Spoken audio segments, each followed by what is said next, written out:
Hey, how's it going, Heidi? Hello. Oh, you are outside. Yes, today I'm outside. I'm actually, I think I mentioned that I'm in Washington, D.C.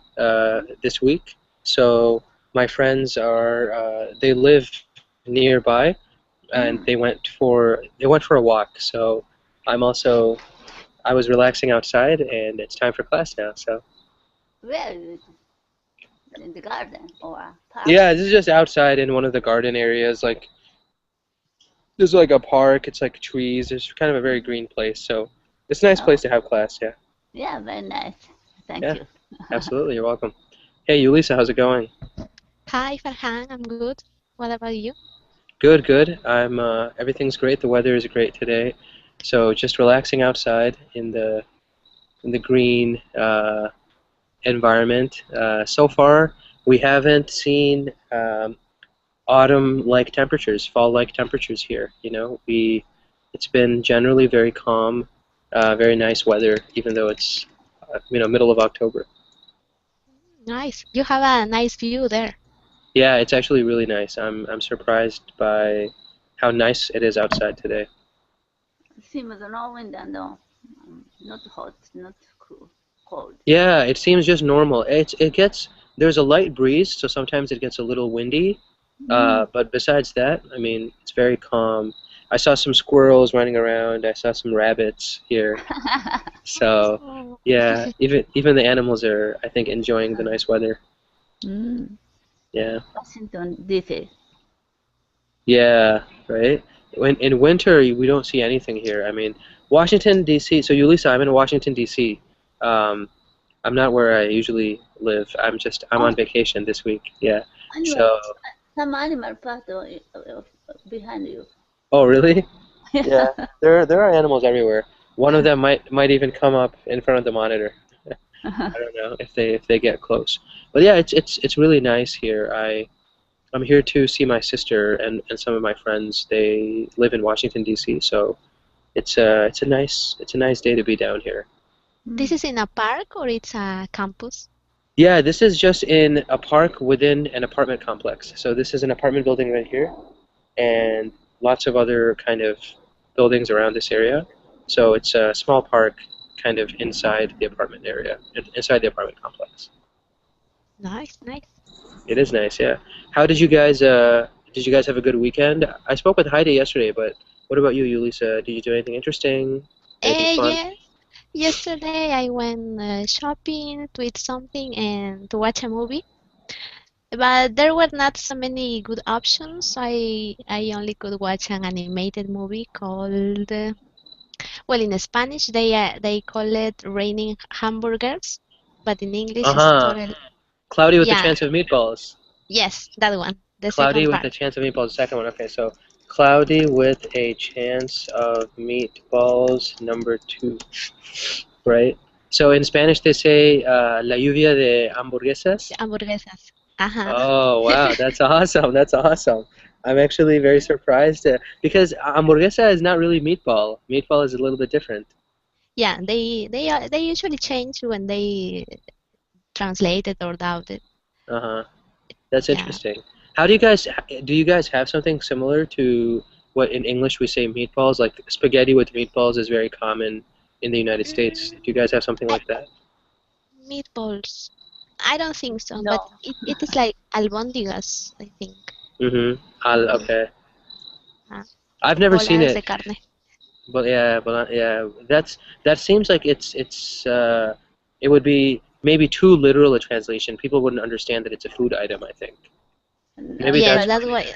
yeah. spaghetti with That, meatballs, not Italian. Yeah, right? It's very American though. Spaghetti with meatballs. It's extremely Yeah. common. Yeah. We eat it all the time in Italian restaurants, for example, in the US. You get your pasta, and sometimes they have like uh, they put meatballs with the pasta. Or a lot of Italian places actually, they also serve meatball subs, right? I don't know if you guys know what a sub is. A sub is kind of a long bread, uh, a Subway sandwich, for example, right? It's called a submarine sandwich. Let me figure out if I can give you guys a picture. Um, a very long breaded sandwich. Yesterday when Oh, Uh-huh. I've never eaten meatball in Italy. Yeah, no, it's definitely not authentic Italian. I think it's just American people we Yeah. like to just make changes to everybody else's cuisine. So this right here, these photos are pictures of submarine sandwiches, or in English, at least in American English, we just call them subs, right? Submarine becomes subs. So a very popular sub is actually a meatball sub, where you take the bread, you put some cheese, some lettuce, some tomatoes, and you put meatballs inside as well, and you fold it, and it's a good meal if you're not eating anything else that day. But if you are eating other food, then obviously it's going to be a lot of food. I think Uh, it do have high Huge. calorie. Yeah, it has high calories. Yeah, subs are extremely high calorie. If you have one day, then you're done the rest of the day. Like it's hard to eat anything else. It completely fills you up. Yeah, it's really big. Yeah, yeah. I mean they make submarine sandwiches in the from the 6 inches, which is just a half submarine, to a foot long. They call it a foot long because it's 12 inches, so it's 1 foot in length, and they can go as high as 2 feet, 3 feet. Very large sandwich that then you cut up, and maybe at a party you can share with your friends. You can share with other people. So Mm. yeah, it's an interesting food item, but some people really go crazy. They put a lot of cheese, a lot of meat, a lot of vegetables, and it becomes so heavy to even lift and eat properly. You know, but that's Americans are we live in excess sometimes, I think, Comfortable food for you. especially for food. Yeah, especially for food. So let's give it a couple more seconds, guys, or a couple more minutes, I should say. But we're talking today about the imperative tense, right? And when we mention the imperative is really another way of saying that you're commanding somebody, right? That you're having a conversation with somebody in which you're telling them to do something, in which you're telling them to execute something, right? In Spanish, we use, for example, well, I think it's not very similar to English, so we might not use that specific example, but many languages, you take a form of the base verb, and you change it in one way, and you can use that imperative for any person that you're speaking to, right? I guess Spanish is actually different because you have different imperatives for if you're speaking to in the formal you, or if you're speaking to the the formal versus the normal you would have different forms of the imperative. But in English, because we only have one type of you, which is you, then it's just one word. So every verb in English also has an imperative form, right? So, for example, if we look at the imperative for, you know, we can use imperatives like, let's say, open the window, right? Close the door. So open and close, those are both imperatives, right? We can use them in the sense of giving a command, but they can also be incorporated into Sorry, normal conversation. Yeah. sorry, Julia. You are it's echoing. So teacher's voice is echoing with your microphone. So can I mute you? Oh, really? Okay, Yeah. let me check. Okay, okay. I will mute myself. Okay. Oh, thanks, Elisa. So, yeah, essentially, when we talk about the imperative is every base verb has one form of the imperative, right? And because the imperative is something that doesn't change in English depending on who you're speaking to, you only really have to know one imperative per verb. There's no, it's a simple concept. It's only that you have to kind of memorize as you're going from one verb to another verb, maybe what the imperative is going to be, right? So one example is when we say, for example, open the door, close the door, open your windows, do your homework, right? These are all imperatives that we use in English, right? And so the question that I want to use to kind of begin our conversation today is there, what did your parents tell you when you were children, for example, when you came home from school? When you came home from school, what did your parents tell you to do uh, as a child? And Every you every can use morning, it. she Yeah, was like tape recorder. Wake every up. morning was like a tape recorder. Yeah, wake up. Wake up. Eat breakfast. Uh-huh. And then what about when you came home from school? Ah, do the homework. Do the homework, uh, get, I guess, what else do parents say? Brush your teeth, right? Yeah, yeah, They yeah. told me that a lot because I would maybe sometimes I would forget and I would be in bed already, right? Because I was a not a very obedient kid. I would do whatever I want. So my mom would sometimes, I would be in bed, maybe sleeping or watching TV or something, and my mom would say to me, did you brush your teeth? No. Then go brush your teeth. You know, I mean, it was something that was almost recurring every night that she would have to tell me some things like that. Yulisa, what about you? What were the kinds of imperative commands that your parents said to you before you went to school, before you went to school every morning, after you came back? For example, change your clothes. Hmm. Because when I came home, I usually stayed with the uniform Hmm. until late. So yes, my mom told me that change your clothes, change the uniform, uh, things like those. What about maybe at the dinner table? Were you ever told to finish your food, eat the vegetables, anything like that? Oh yes, yes. For example, eat the soup or finish all the soup. I didn't like so much the soups. Uh, so yeah, something like that. It's fun, right? Because now I think we get to command little kids when, now we are at the age where we can give commands to people that are younger than us, right? And it's interesting for me whenever I see myself at a large gathering, maybe a group of people, and I notice that, maybe the kids are a little shy or they don't, maybe some of them are, mischievous. They like to do, they're just kids, so they're running around, they're doing things, right? Now it's fun for me to say, sit down, eat your food, you know, and they listen to me. I don't know why. Maybe they just, I don't know. So it's fun now for me. I think we all reach that stage. Have you, Lisa, ever been at a party, or maybe you have younger brothers and sisters? Do you give commands to them? Mm, not really, because the my younger brother, he is three years older than me. Oh, So, but yeah. When we were kids, sometimes I played that I was teaching him, and he was my student. So I used to give them to tell him, commands. Yeah. Stay sit, don't move," and he was listening. Wow, that's awesome, right? I think when kids play, you get to see so many of those dynamics, right? Like you get to see many times kids, I think they are copying their parents, right? Or they're copying their teachers when they're in a classroom. Like if you were playing, teacher student with your brother, even though he's older, right? You guys would act like he was younger or you were the teacher. So that's interesting. That's actually very fun, I think, to watch kids do that. Um, Heidi, did you ever do something like that? Like maybe with your nephew. What did you say to your nephew when he was at home? nephew, nephew, 4 years old. So yeah, did you ever talk to him to tell him things to Yeah, do? be quiet now, I said. Be quiet. Yeah. Wow, you're a mean aunt. Because I have lesson in Colingo. He came to Oh, me okay. and he was very noisy, so be quiet. Did he listen? Yeah, I That's go to good. my husband's room.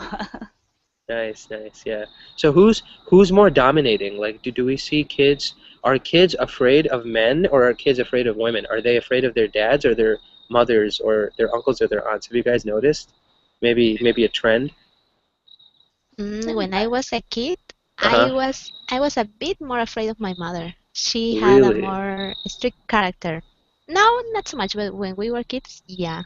And my dad, he was the opposite. He came and he, I told him, for example, can I do this? Oh, yeah, sure. He was Yeah, more permissive than my mom. absolutely. What about you, Heidi? Yeah, my mother was very strict, What about your conservative. father?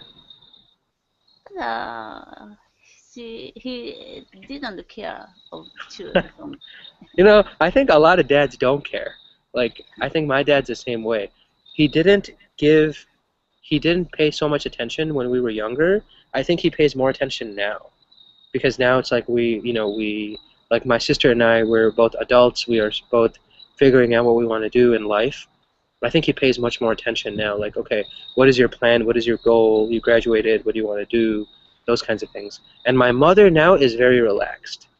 But as a child, my mother was so always like, did you do your homework? Did you eat your vegetables? Everything was just schedule, you know. But now my mother, like when she calls me, it's like, did you get enough sleep? What did you do today? Much more conversation based. And with my dad, it's much more business based, right? So I don't know. That's cool. I think mothers are strict when we're children.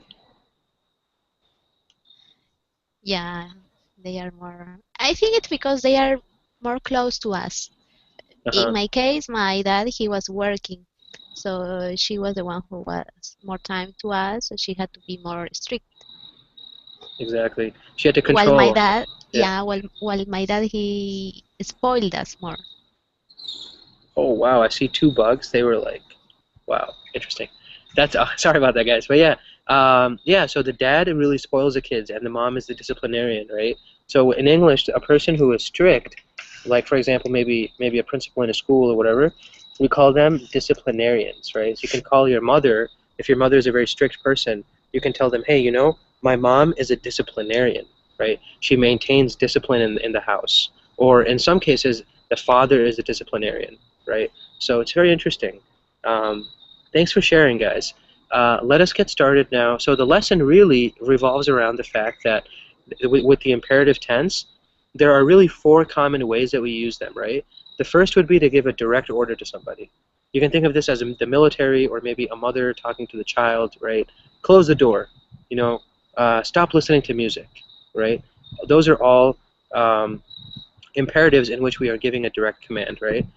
And the second type really is when you are maybe in society driving around or whatever you might be doing, you see common symbols and common signs for things that are instructing people to do something, right? So what are some examples of imperatives that we see when we are walking around just on the street? What are some imperatives that we see? Stop. Stop, right? Exactly, on the stop signs, right? What else? Elisa? Well, not outside, but in classrooms or in some restaurants, don't smoke. Don't smoke, right? And then what about on doors, specifically on doors? You're about to enter a door, or you're about to enter a building. What does it say on the doors, usually? Two words that start with P, right? So, for example, push or pull, Ah, right? push. Just on the door itself, just a quick one word, right? Push, pull, right? Yeah. If you want to open the door. And then another one that we see, for example, is like don't park, right? Like when my friend and I were driving around, we were trying to find a place to park the car, and there were everywhere it said no parking. No parking isn't an imperative, but it said don't park, right? Tow zone. Tow means like they'll take your car away. So if you park there, they'll take your car away, right? If you don't have because you don't have permission. So those are all kinds of signs that we see. Slow down, right? So if you're driving on the highway, it says slow down, right? That's just a direct command. You need to stop, or you need to slow down. You need to decrease your speed, Keep right? out. Keep out, exactly. Where do you see keep out? Uh, you shouldn't enter this place. Yeah, right? So some homes in the US, for example, you're walking in the lawn, or I mean maybe even one of the homes here, right? You're walking and it says beware dog. Beware dog. Keep out, right? So what does beware dog mean? What do you think? What do you guys think that means?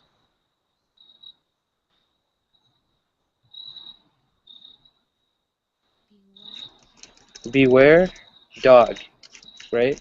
Keep out. What does that mean?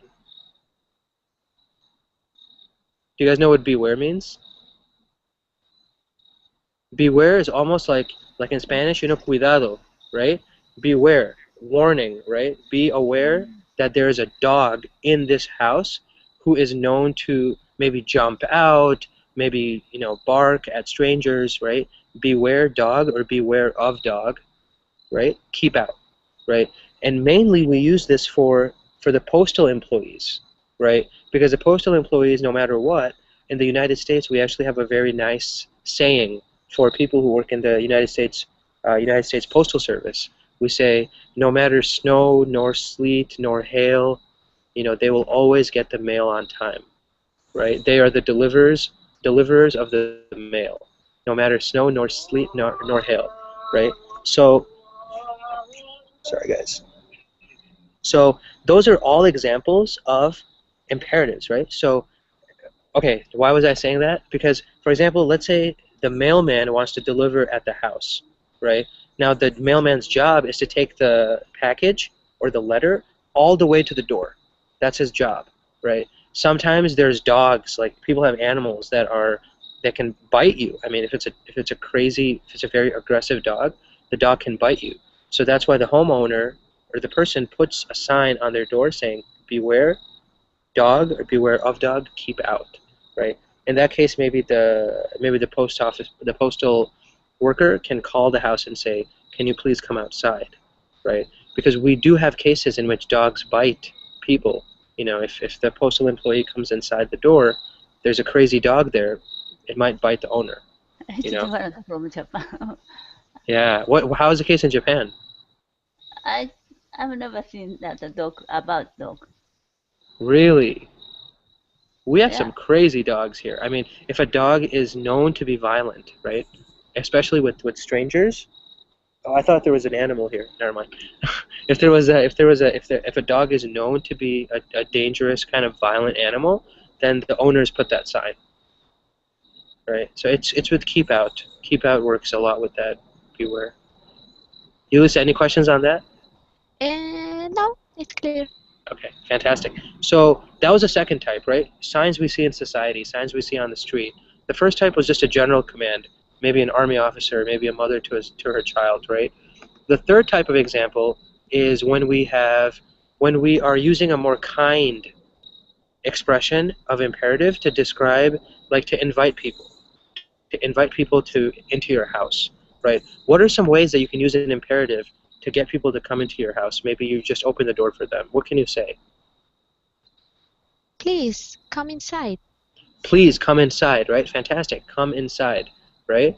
Heidi, what about you? Welcome. Welcome, right?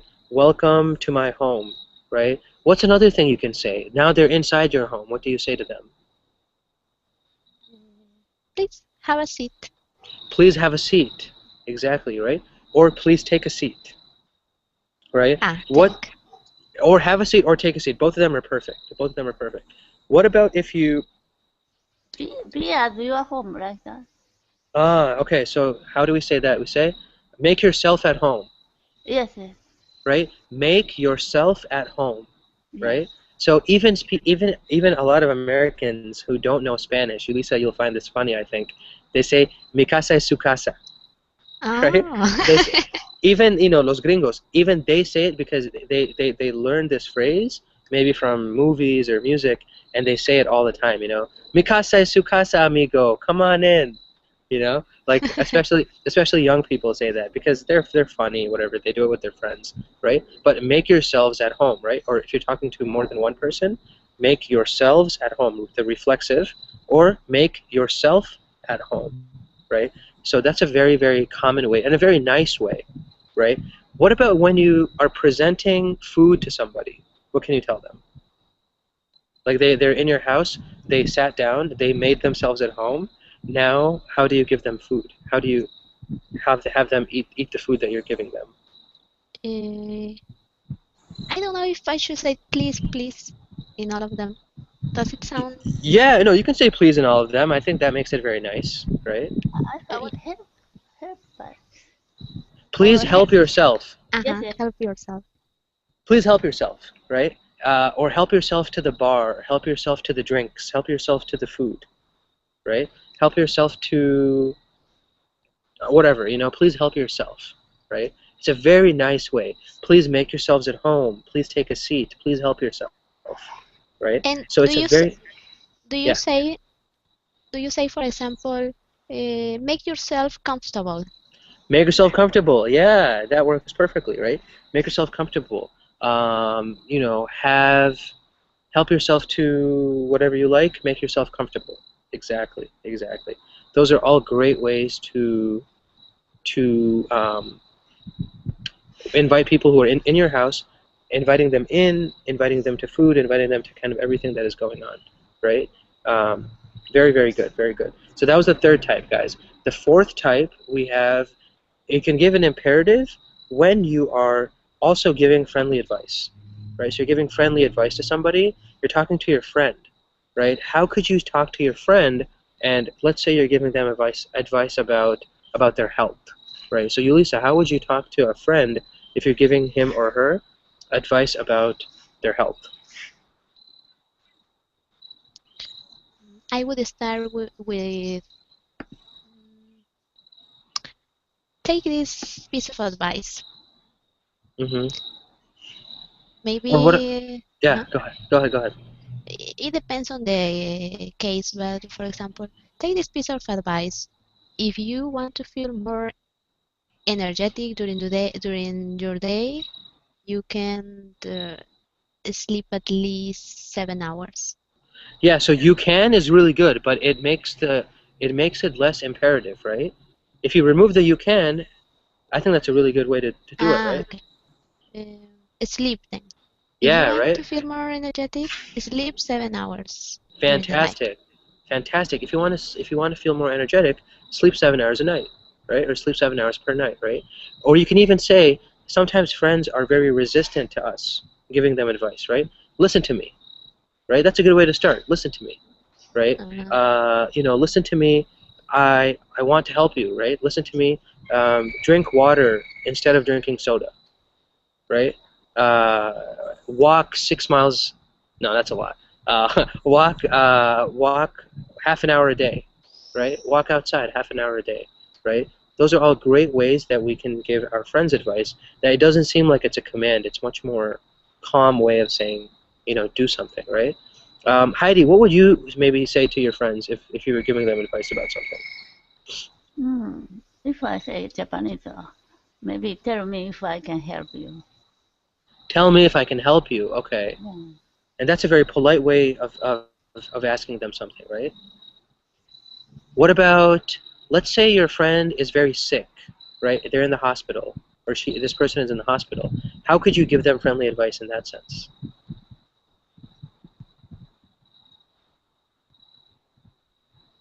Heidi? Go to doctor. Go to the doctors? Yeah, sure, that works, right? Get some rest, Yeah. right? Get some rest. Don't move around so much, right? Uh, get some rest. Like Ulisa said, sleep 7 hours a night, right? What else could you say, Ulisa? Let's say if somebody is sick in the hospital, what could you tell them? Let's say you call them because you couldn't visit them. What could you tell them over the phone? eh, well, take this advice. Hmm. You need to be patient to recover. This has a process, so just stay calm, and that will help you to recover faster. Yeah, fantastic, right? Stay calm. That will help you recover faster. Those are great pieces of advice, right? Any questions, guys, on imperatives in general? Looking at the different types, looking at how we use them in conversation. Are we okay with that? Uh, yes, it's Okay. it's usually uh, it's usually with the form of the verb in the base form, right? Like Yeah. So listen. yeah. So every verb in English has just one imperative form, right? It has the one positive imperative form, and you can also make it negative, right? So do not smoke, smoke. Do not close the door, right? So really two forms, but the base verb form does not change, right? It doesn't matter who you're speaking to. Close the door. You can say that to 100 people. You can say that to just one person. And for the verb close, you only have the one imperative form, close. That never changes, right? So that's what's interesting about the imperative form in English, that we have one type of imperative or one form of imperative for every verb. That's what makes it interesting. And learning-wise, it makes it a little bit easier. Once you memorize that one word for each verb, you're set, right? And for giving advice, can I say, take this advice? Is it natural? Take this advice. It works. I mean, it's not something that we hear too commonly in normal conversation. People just say, listen to me, or listen. Take my advice is something that you would say at the end of a conversation, really, right? So let's say you've given them a long list of things to do, right? Like go sleep, sleep 7 hours a night, drink more water, walk half an hour a day. Take my advice. Some people say take it or leave it, right? Maybe if your friend is not listening to you, right? If you get a little bit angry, people can say take it or leave it, right? Take what I'm giving you or just leave it. You don't have to do anything I'm telling you to do, right? It's It's up up to to you. you. Exactly. Take it or leave it, right? Take my advice. It's perfect English. There's nothing wrong with it. It's just that we don't hear it very often. We hear more often, take it or leave it at the end of a sentence, at the end of a long list of commands maybe that you're talking about to your friend. If Okay. my friend advises me too much, I say, don't disturb.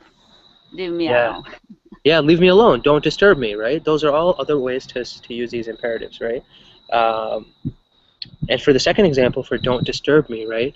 That's the best way of saying that's a negative version of it, don't disturb me, right? Um, but the verb disturb, we only have that one conjugation. Disturb, disturb. Come, come. Go, go. Stop, stop, right?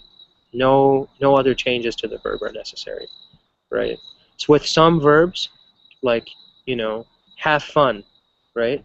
Don't have fun, have a good time, make yourself at home, right? Some of them are a little bit longer, but for the verb have, it's have. For make, it's make, right? Usually it's the same word. We don't even change the spelling of the word. You know what I mean? When it comes to the imperative. So it's a little bit different like that, I guess. So any other questions, guys, when it comes to the imperative?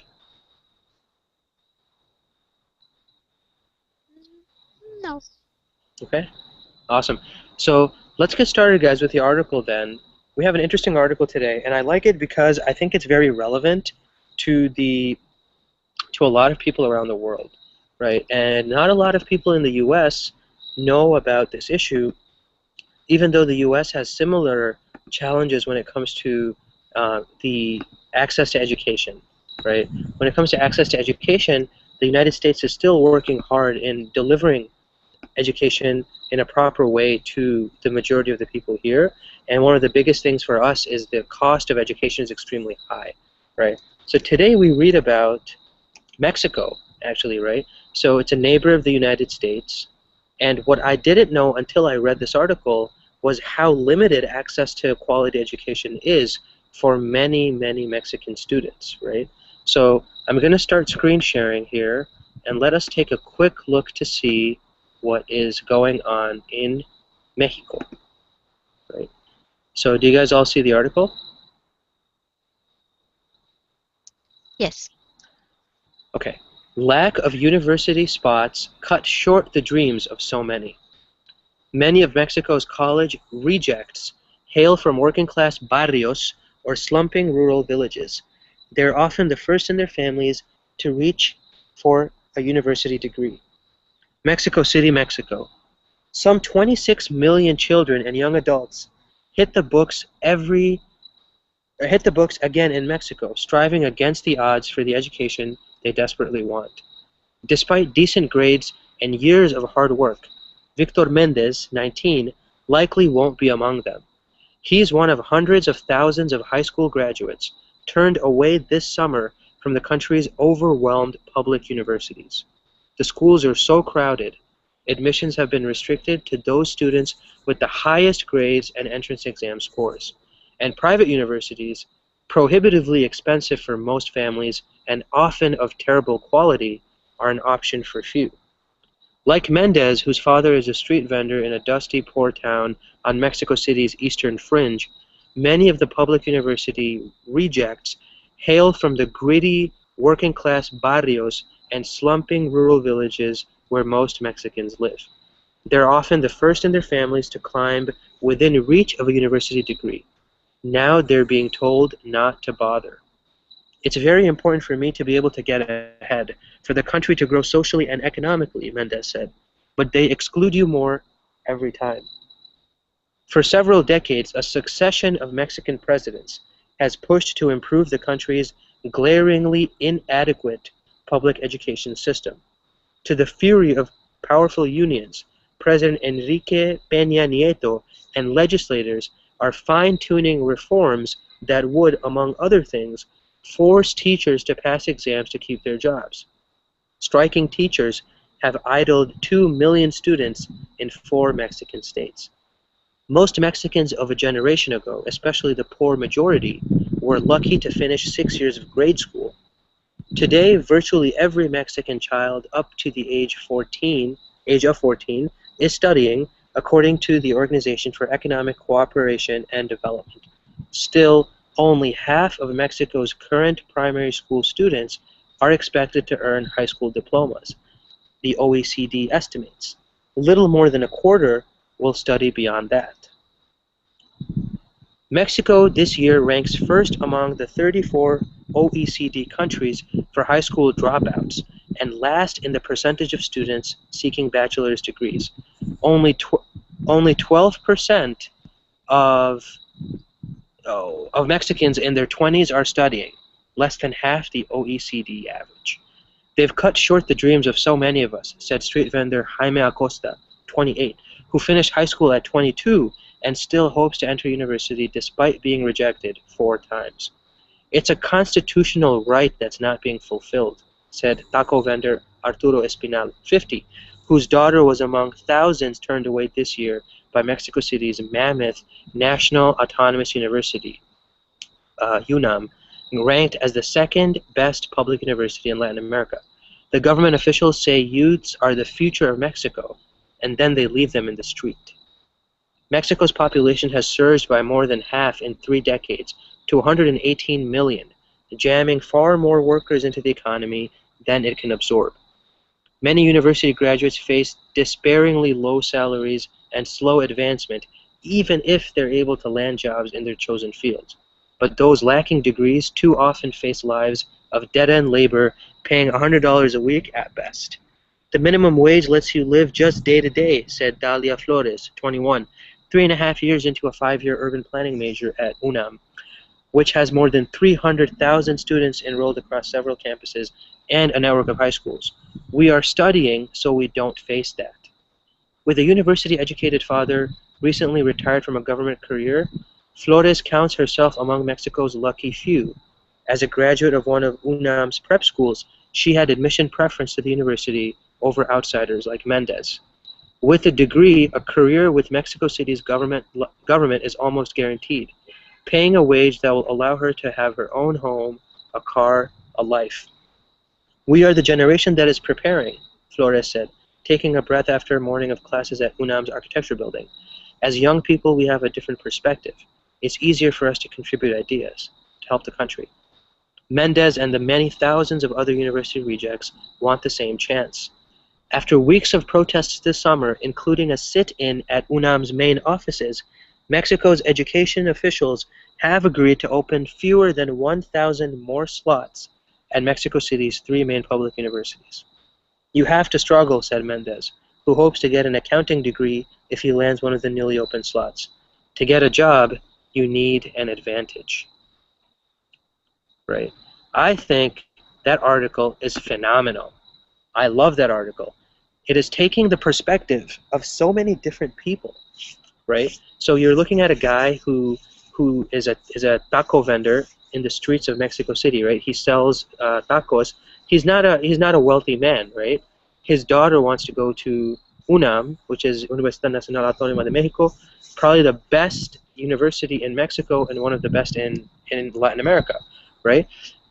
And the struggle for education is so ridiculously, high stakes that people just, kids are waiting. They graduated high school at 22. They're 28 years old. 6 years later, they're still waiting to get into college. What do you guys think about this article, first of all? Yulisa, let's start with you. Mhm. Yes, I would say that there is something similar that happens here. Maybe it's not so critical yet, but it happens. There is a national university here that is very well known, Mm-hmm. and for some careers, for some majors, you have only maybe like 10 spots, and the people who present to take the exam are like thousands. For Wow. for example, for medicine, I Mm-hmm. had a friend who she prepared 1 year and she took the exam, and of course they accept only the ones who have the higher grades scores, The highest grades, right? the highest. Uh-huh. Uh-huh. But Yeah. there were only like 10 spots, something like that at that time. So she needed to keep trying for the next year because the exam was also once a year. For Wow. other majors, it is every 6 months. It depends Mm-hmm. also in the university. So she had Mm-hmm. to prepare again 1 year to take the exam. But well, finally, after 2 years, she got into to study medicine. Wow, congratulations. Good for her. Yeah, well, this was many years ago. Now she's graduated. Oh, that's awesome. Is she a doctor now? Yeah, she's a That's doctor. awesome. That's awesome. So her dream and all her hard work paid off, right? Yes, but the situation, as you see, it's kind of like there. You have only a few spots, and so many students that want to get into. Yeah, that is ridiculous. I mean, so Heidi, what do you think? Is it crazy like this in Japan also, or is access to education something that is because the article mentions that it's actually a right in the Mexican Constitution for students to be educated, right? Students have Mm. education as a right. So is that something that is maybe similar in Japan, or is the culture of getting admission to university that difficult? No, very easy.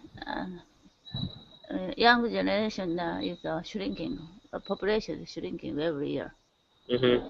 So now universities are very scarce of students, Mm-hmm. scarce of amount of students. So not unpopular university need to gather the student from China or some countries. Really? Yeah, So Japanese universities are running out of Japanese students. yeah, because the number is always Wow. shrinking. No Now, way. now every family has 1.3 children. Yeah. So really They, just one child. Most families have one child, right? yeah, not One one or child zero. policy, but naturally one child. Naturally, just they choose to have one child, yeah. Yeah. But I mean, is there fierce competition between Japanese students themselves who want to go to a university in Japan, or is it something that is more controlled? Like, if a Japanese student wants to go to university in Japan, will he be able to, or is it very difficult? Yeah, sure, and very difficult university. The best of three universities is very difficult to enter. But for example, countryside, there are many universities still now. Hmm. It's very easy, too easy. What are the best three in Japan? Tokyo University, Kyoto University, and Nice. And Osaka University, oh, so all just the three big cities. national university, all. Uh-huh. Fantastic, fantastic. Yo, you guys got to let me in a little bit. It's getting dark. Yeah. Sorry, I was just talking to my friends. Huh? No, I didn't go there. Yeah, it's legit. It's legit. All right. Now it's getting dark, guys. So I was telling my friends we need to go inside for my next class. But We you will know, not see you.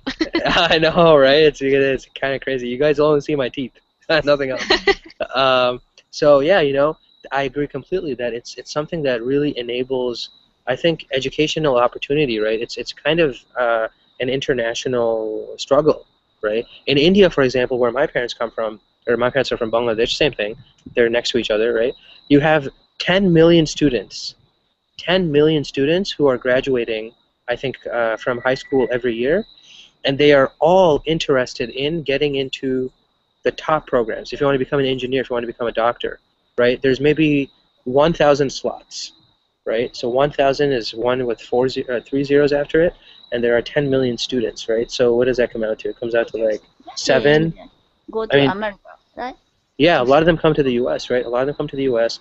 A lot of them do. A lot of them go to other countries, maybe nearby. right? They go to, or not near India necessarily, but they go to Singapore, they go to England, some go to Japan. Three of my aunts came to Japan. They studied in Fukuoka and Kyoto and many other schools, right? They got their PhDs in Japan, then they went back, right? So I mean, it's a struggle, right? Because you can't really stay in India or in Bangladesh and those societies and manage to survive. I mean, even after you enter the university, you notice the corruption is so bad. You know, teachers don't come to school. Like Mm. the university professors, they just don't care. They just don't show up to class I have a because friend in Bangalore, India. yeah, Student, both are student and doctor course. They always said, I want to go to America to study doctor course. there are a lot of Bangalore, especially in South India. The people there are extremely bright and very smart people. They're working in Silicon Valley. They're working in many other kind of high tech companies. A lot of them are also doctors or engineers or studying different subjects, and it's something that it's a dream. It's a big dream for them, right? Maybe They they want to learn some new medical technology, then after that get back to their country. yeah. Maybe their status is very good, right? Yeah, especially I mean if you have if you have an American degree, if you have a US degree or maybe a degree from Canada or maybe the UK also, a European degree, and you come back to India, I mean they treat you like royalty. They treat you very well.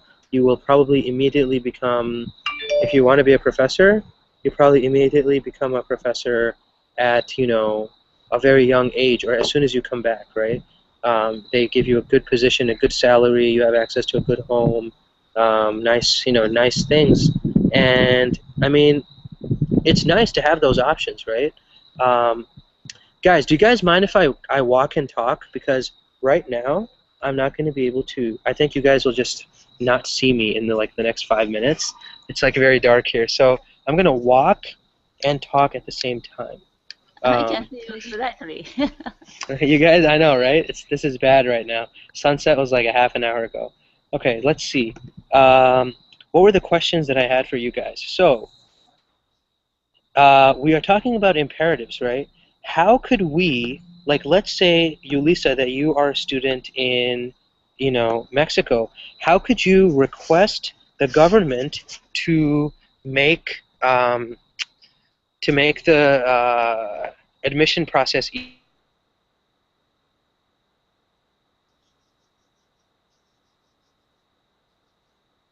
Hello.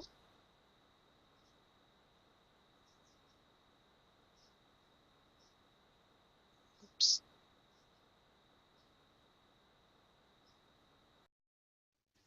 It's my Hello. connect. Ah, it's Farhan connection, right? Yeah. Let's wait for him.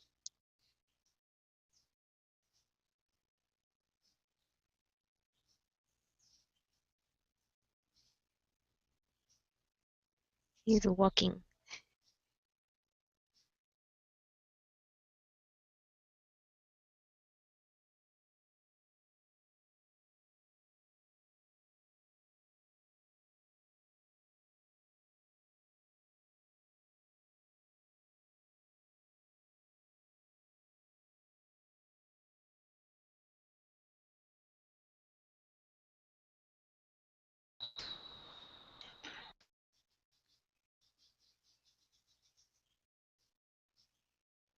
Welcome back.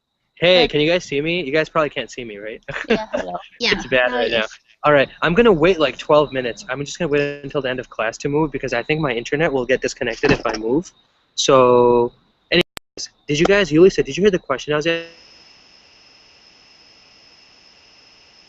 Yes, but not. Stopped again. Yeah, it's his connection. I didn't hear all the question. Only the beginning.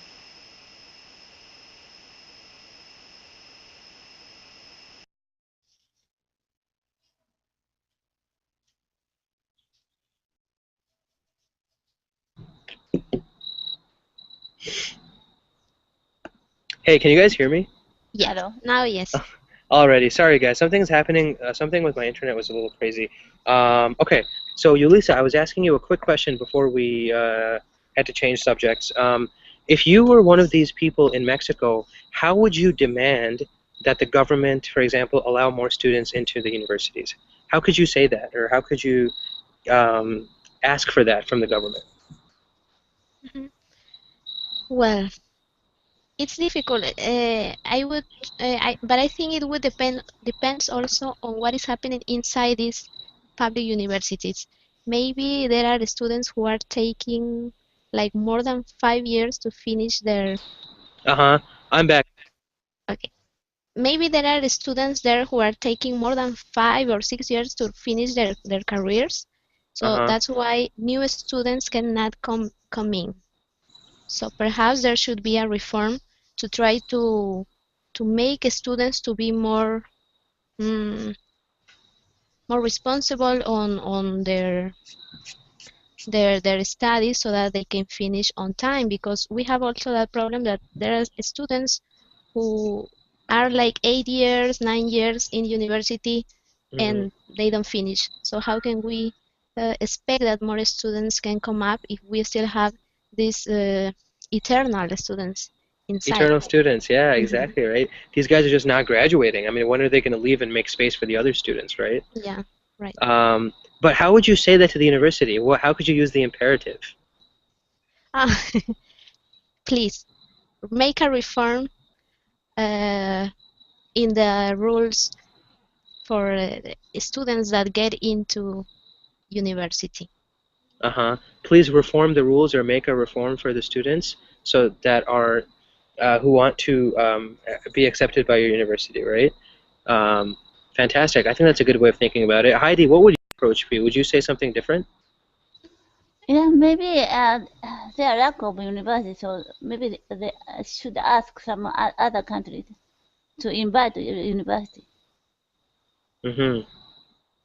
So, as in, how would that work out? Would it be someone that you would ask another country to set up a university in your country, or your Yes, students would go to the other I countries? don't know, construct some university in Mexico. Ah, okay. But what might be some problems to that though? What could be problematic with that approach? Maybe cost. Do Yeah, you in think? Japan, Yeah. before I invited some universities from America or some countries. Hmm. So, but I mean, would the students still be able to afford this?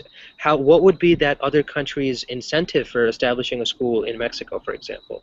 Would they be paid money to do that, or would it just be out of goodwill, or you know? Uh, for example, New York University came to Mexico. Then, if they graduate that school, university, it's the Uh-huh. same as going abroad. The same.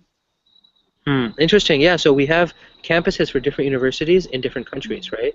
So we have, Yes, for yes. example, like there's a campus of like Cornell University has a campus in the Middle East, right? So yeah, I think that's one way of thinking about it, right? But do Yeah. you really think, Heidi, do you really think that a child, the son of like a street vendor, would be Mm. able to get admission into a school like that? Maybe very difficult for the payment, right? Mm-hmm. But Exactly, right? maybe government need to have scholarship. Mm-hmm. I Mm. think that's a big part of it, right? Government scholarships. The government essentially needs to start helping these kids, right? Yeah. So how would you, I asked you Lisa as well, Heidi, I'm going to be hard on you now as well. How would you tell the government specifically? Well, how could you Mm. use the imperative? Increase the scholarship. Increase the scholarships, right? Increase the scholarships for the students. Yes. Um, yeah, right? That's one way of thinking about it. What about, so think about it like this, guys. Now I'm going to put you guys in the hot seat, right? We say this in English a lot. Yulisa, let's say you are working in the admissions department of one of these universities. How would you refuse admission to a student? Mm, how would I refuse? How Oh, would you how would you how would you tell a student that he is not uh, eligible? mm, Don't come here. That's No, that that's not would gonna be work. really, Exactly, right? really So bad. yeah. Or uh, wow, it's difficult. So maybe I would say something like, please, we are sorry to inform you that you didn't get in to take one of the spots Hmm. for this during this examination or exam. I'm not sure. During this, yeah, during this examination, that works. Yeah. But mm, don't lose your not hope, but keep trying. No, I wouldn't say that. I wouldn't say that. No, Sorry, but keep trying. Sorry. no, no, no. I'm just joking.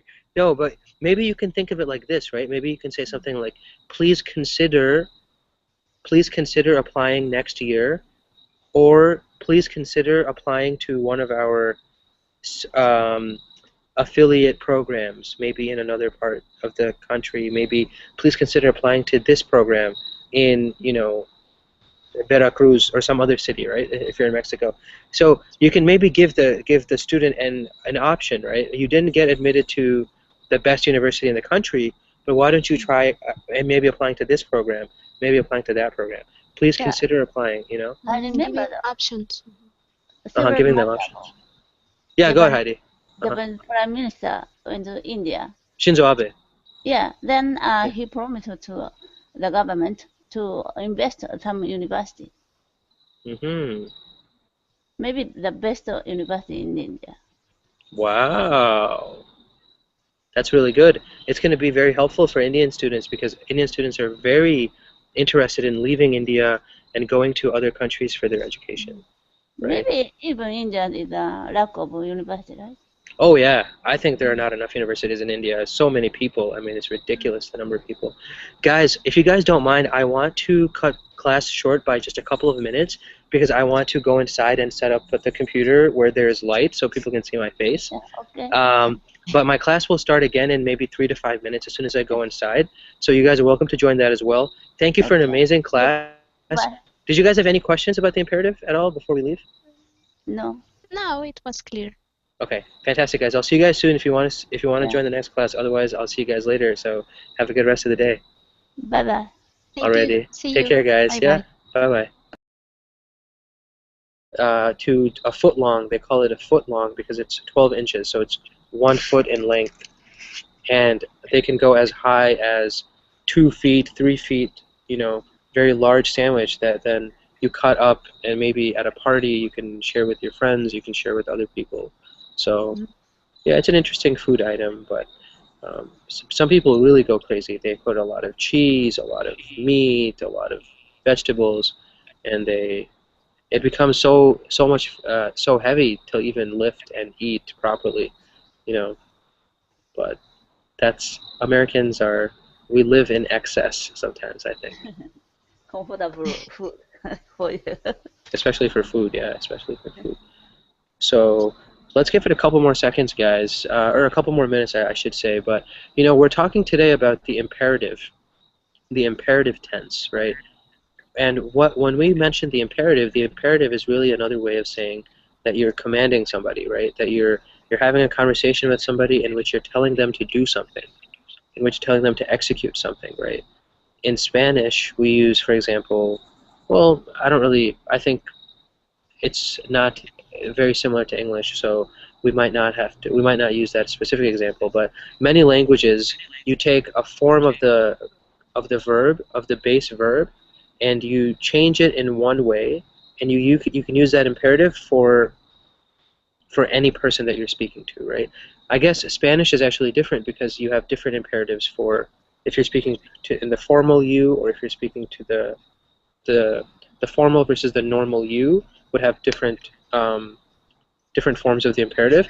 But in English, because we only have one type of you, which is you, then it's just one word. So every verb in English also has an imperative form, right? So, for example, if we look at the imperative for, you know, we can use imperatives like, let's say, open the window, right? Close the door. So open and close.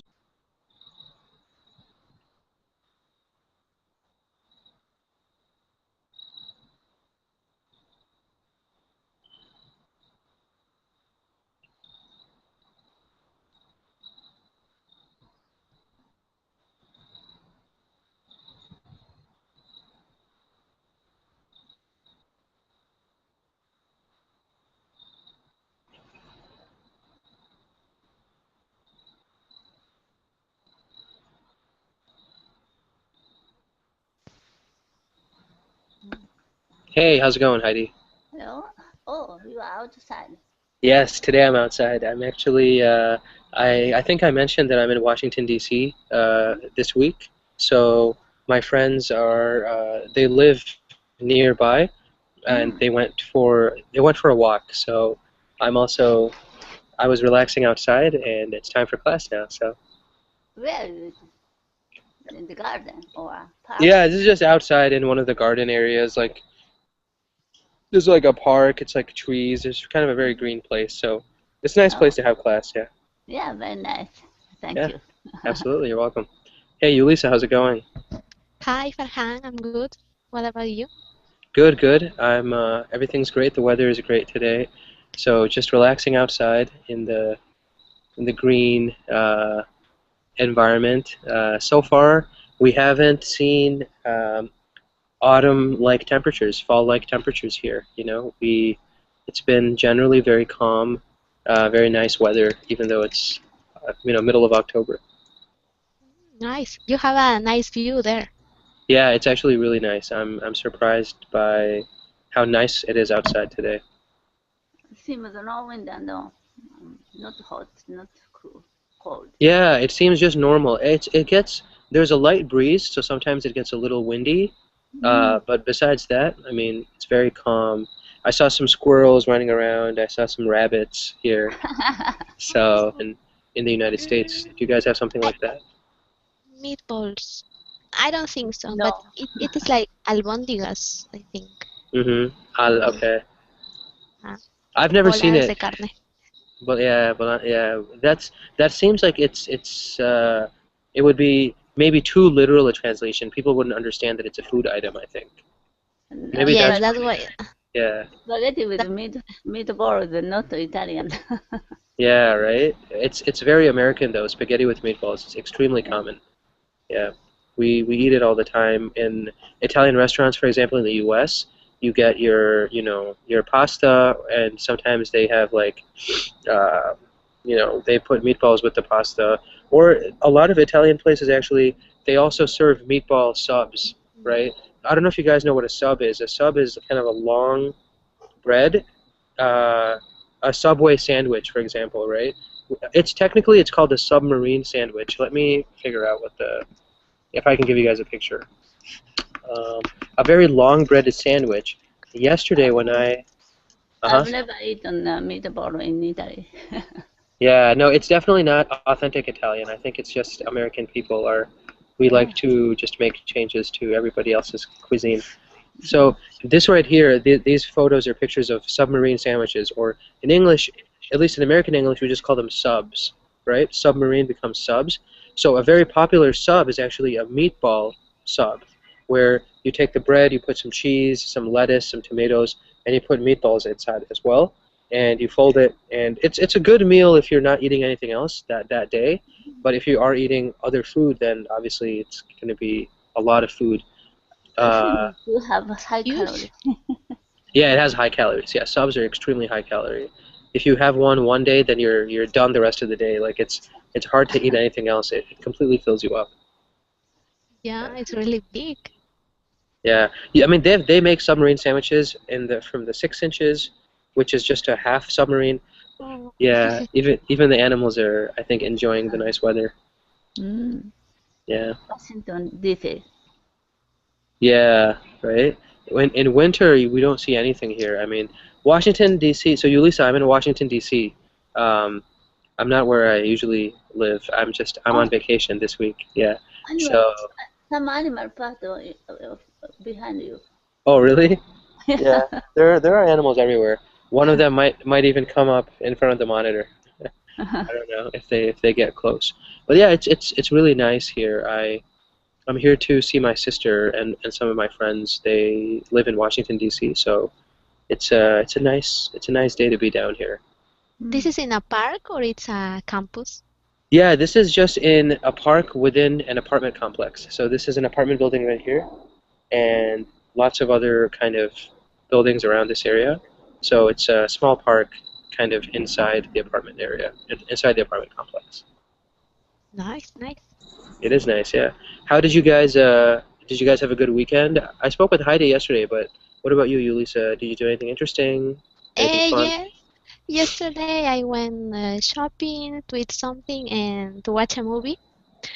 But there were not so many good options. I only could watch an animated movie called well, in Spanish they call it Raining Hamburgers, but in English it's Uh-huh. totally Cloudy with a yeah, Chance of Meatballs. yes, that one, the Cloudy second with part. a Chance of Meatballs, the second one. Okay, so Cloudy with a Chance of Meatballs, number 2, right? So in Spanish they say la lluvia de hamburguesas. The hamburguesas. Uh-huh. Oh, wow, that's awesome. That's awesome. I'm actually very surprised because hamburguesa is not really meatball. Meatball is a little bit different. Yeah, they usually change when they translate it or doubt it. Uh-huh. That's Yeah. interesting. Do you guys have something similar to what in English we say meatballs? Like spaghetti with meatballs is very common. Those are both imperatives, right?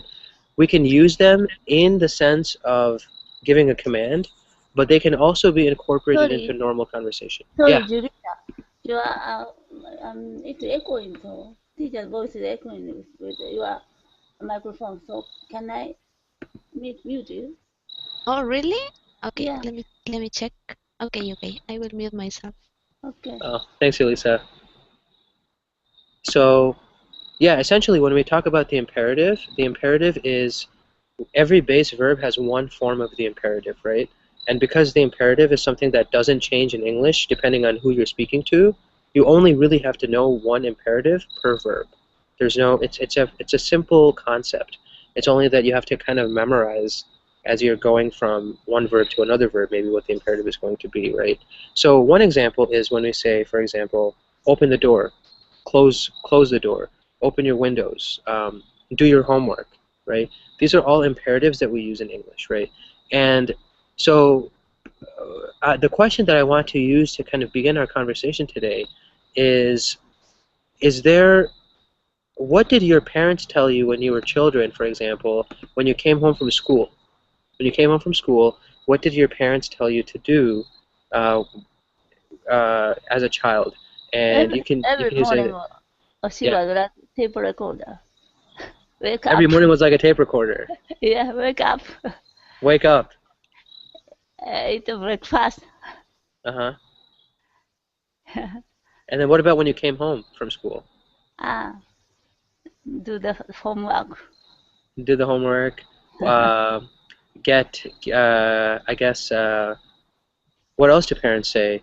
Brush your teeth, right? Yeah, yeah, They yeah. told me that a lot because I would maybe sometimes I would forget and I would be in bed already, right? Because I was a not a very obedient kid. I would do whatever I want. So my mom